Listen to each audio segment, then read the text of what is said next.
Gallagher cannot play, which is a bitter pill to swallow. But Mark Gurr, he will be able to. Obviously, Eze and Elise and that.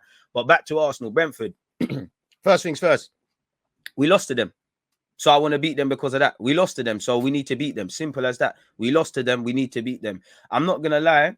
Big up Brentford. You know, I like what you're doing. I like what your club's about. But I feel you lot are overrated. Like you beat us before. I feel you lot are mad overrated. I feel you know, they started the season in August. Man was saying, yo, they're doing the Wolves thing. They're doing the Leeds one. They're going to be like Leicester. They're doing this. They're doing that. You know, I think their manager's just a loser. Respectfully, I like him, but he's on losing. It don't seem like it keeps him up at night. Ivan Toney's got a argue, you know, between him and Eddie Nketiah, I don't know who's got the most, you know, lack of self-awareness. You would think Ivan Toney's Ronaldo. I like the self-confidence, but the way he talks is bossy, and I like his attitude. But as an Arsenal, I like it. But as an Arsenal fan playing these lot, I hate it. Give him something to cry about, really and truly. You know, my man scored about 3 goals this season, and he's going to be gassing up the team. You know, don't let him do that. Brentford want to spoil our day. They want to do the double over us. Again, they're a very street-smart team. They're a very, very physical team. They're a very high energetic team. You know, we need to stand up to be counted. Like I said, we're not going to win every game, but these sort of games there, we need to take our victories, especially because we're at home. And again, Arsenal's a dodgy team. You can't predict games on paper and all of these sort of things. But you know, if you look at it, bro, we've still got to play Liverpool, still got to play the North London derby, still got to play United, still got to go to Stamford Bridge, still got to go to Selhurst Park, still got to go to St Mary's, still got to play Brighton at our place, still got a game against West Ham, still got to go to St James's Park where them and they are fighting relegation. So you get it. Still got to play Wolves. We need to be picking up points. We need to be picking up points. You know, this is a game for me. You need to be grabbing 3 points, especially because next Thursday, unfortunately, we won't be able to do Barcelona-Napoli watch-along. Good news is over on YouTube, we'll be doing an Arsenal watch-along. You need to we're not going to win every game. Obviously, it's not the end of the world if Arsenal lose and everyone wins, but the narrative changes. Arsenal are the favourites for top 4, despite the fact that I've only seen West Ham United and Manchester United holding on to 4th. I see my team in 6th. I don't know. And the thing is, no matter how much we spoke about Spurs, as I keep saying, I'm a broken record at this point. As much as you say Spurs are in free flow, the noise with Conte don't look good, the drama at United, nobody's moved as much as I rate West Ham. No one's made ground on anyone. And this is now the period where if you can put a little bit of form together and other teams keep messing about, you can get a little 6-point gap. And for me, why I like winning games that we should be winning, because the inevitable, obviously, you can land on your feet or land on your knees, really. Obviously, if we win this, then when the game comes against Wolves or Chelsea or any of the games I said and we lose, we might have a cushion to go with, man. I saw Thomas Frank when I was working at Brentford. I swear you could mistake him for a supply teacher, respectfully. I see what you mean. But pick him up. I'm not listening. I like what Brentford are doing. I like the way that, unlike us, they can sell strikers and get a next one. You know, they've sold Ben Rama, Mupay, Ollie Watkins. They've got their little Ivan Toney and Buemo now. There's probably the next Don ready when they're ready. You know, so I rate what they're doing. I rate their project. I think they could do good things. I just feel that I'm not talking when I say I think people are gassing them. It's nothing to do with Brentford or their fans. I just think it's the narratives in football, just gassing the thing. Really, you know, one of you said their form's a bit brazy, and I'm looking at it now. To be honest, I don't like going on form because Everton have been pony. When you go through Everton, who have a lack of wins this season, bro, who are you gonna see? Nah, who gave them a W? You know the thing already. Obviously, when you look at their last couple of games, I'm going to exclude the FA Cup where they lost 4-1 to Everton. They lost 2-0 to Man City. No shame in that. That's irrelevant. They've drawn against Crystal Palace. And again, they had some of their players were missing. So that tells you they could be a stubborn outfit. They, draw against Crystal Palace, lost to Manchester City, lost to Wolves, lost to Manchester United, lost to Liverpool, lost to Southampton. Really, when last did you man win? When last did you, man, win? FA Cup, you won in January. You'd have to go back to January the 2nd, the last time they won. But again, going back to the Everton game, the one time they did win in and amongst their poor form at the time, it was us. For me as an Arsenal fan, again, I don't think you can disrespect Brentford. We're not that team that we can just say the game's won before we go in.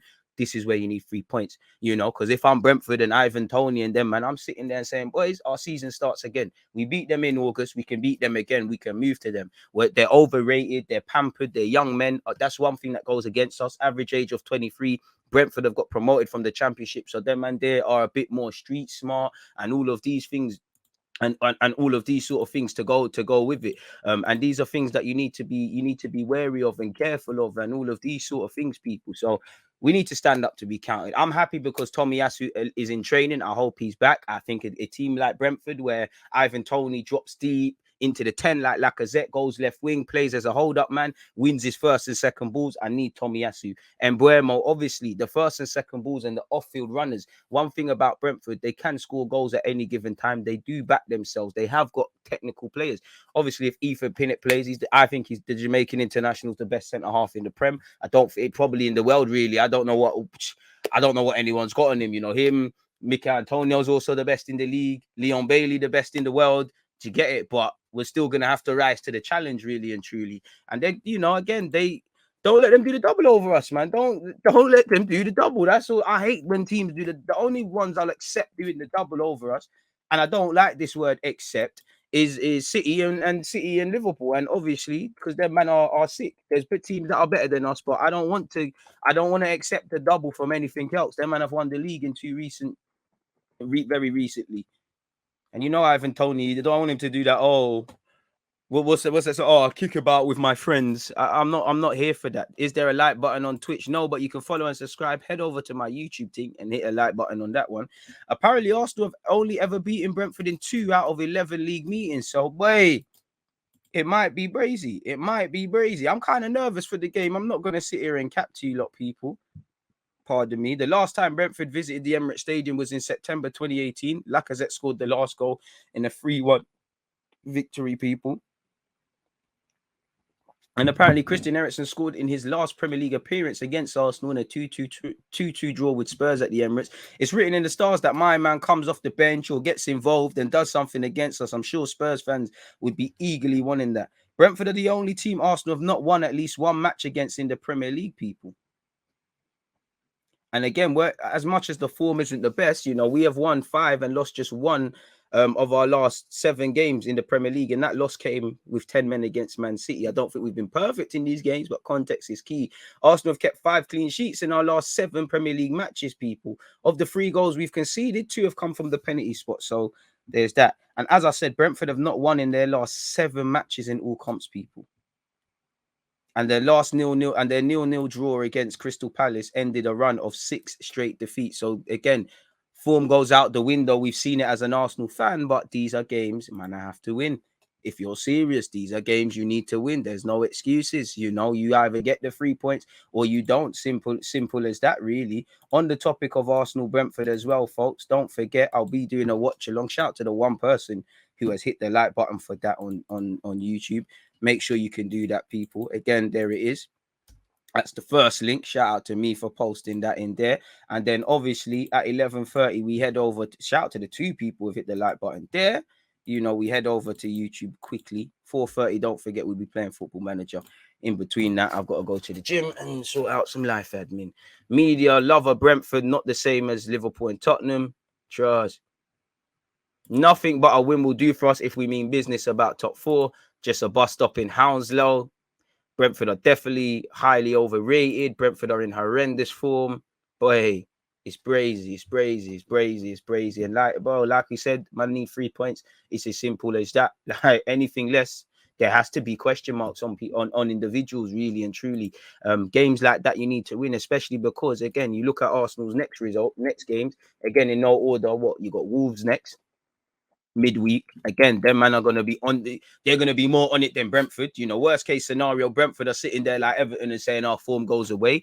Wolves want to move to us. Wolves probably think we're overrated, think we're lucky to win, even though you make your own luck. It's not our fault you can't put the ball in the back of the net. Like us, you've been struggling to score goals this season when it counts. It's not our fault you couldn't keep a clean sheet. It's not our fault you switched off. You know, it's not even your fault that the ref was bugging out with the Martinelli thing. Martinelli be back for Wolves. Obviously, he's irrelevant for the Brentford game. So for me, that means Smith Rowe gets in, really. You know, I hear what man are saying about Pepe. I hope Pepe gets some minutes and things. But for me, my lineup, if everybody's fit, Ramsdale, the back 5, as I always say, is self-explanatory. Ramsdale, Tierney, Tomiyasu if fit, Gabriel and Ben White as your centre-halves, Xhaka, Partey for me, Odegaard, Smith Rowe comes back in off that left, fellow Haaland, graduate in Saka on the right, and I'm going to go with Eddie and K. I'm chatting shit. Lacazette up front. Come on now. Let's be serious. We're playing some grown. This is grown people business. Eddie and K, charge that phone. You might get your first Premier League goal in.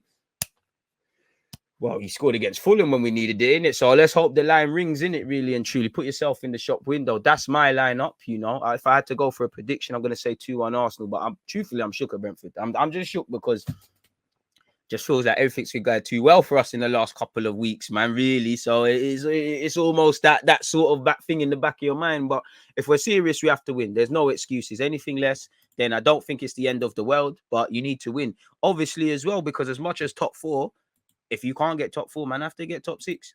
So win your games. Win your games, win your games, win your games, win your games, win your games. And as I was saying with Arsenal's games to come, people, you know, the Chelsea game's been postponed, like Liverpool and Spurs. Them games are our games in hand, and they are to come. But we've got in our next 5 games, people. Out of the games I can see with an actual date, subject to change, we've got Brentford, Wolves, Watford away, Leicester, and Aston Villa. Again, out of them 5 games, I said, where are you looking at for 3 points? You should be beating Watford, but we're always bookie at Vicarage Road. And for me, you've got to be wary of these teams fighting relegation. Leicester at home. Tricky outfit. I know they're not the same Leicester team that they used to be, but they're going to want us to beat us.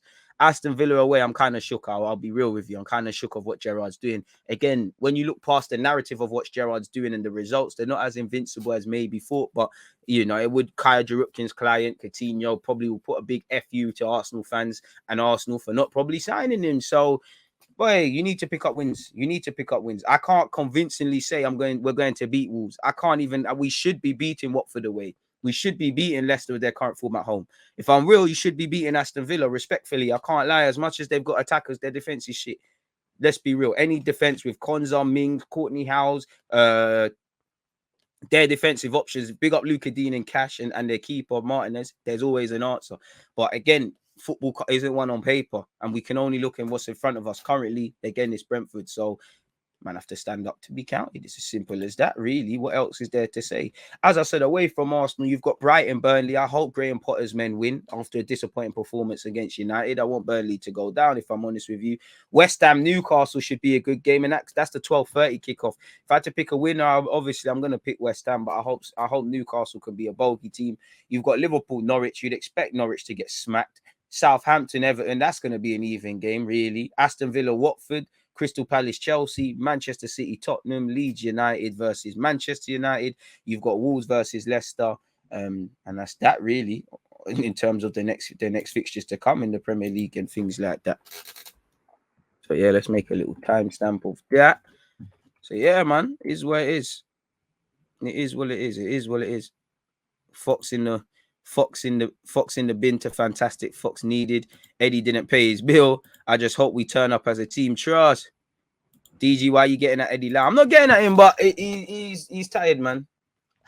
S, you're moving mad. Bro, he's moving mad. Can't be a DG stream without an Eddie phone call, dig. I apologize. I ain't got no agenda against Eddie. I want him to turn mad, but he's meaty, man. Like, I'm calling him meaty. You're playing for Arsenal. The guy who believes in you, the Arsenal manager's got you in the first team. My opinion counts for nothing, but the man there, it's not even the fact that I'm getting at Eddie. It's the fact that it gets past a certain point of getting at the players. Like, it's the people that are playing them. Like, you should not be in this situation. There's been a lot of mediocre players that have been allowed to ride this Arsenal cocktail where more talented youngsters, more hungry youngsters could have done this thing.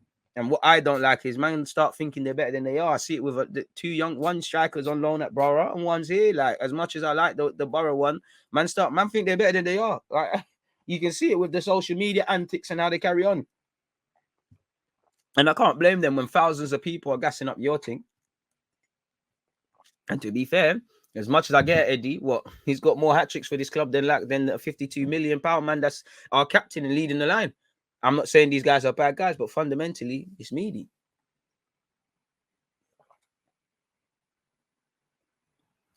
That green tea slapping. So slapping, I don't know where my mouth is, but it's calm. Brentford are B-Tech Spurs. What's a Spurs? They're a bigger club than Spurs, man. Agendas have to run. But away from that, though, let's get into some other footballing talking points, people. 34, 40. Let's go over there. Now, obviously, people, there's just drama where everyone is. So where should we start? Should we start from back to front? Let's close some tabs so I can start seeing shit. Close that. Now, for what it's, let's start with this Man United stuff. Media can't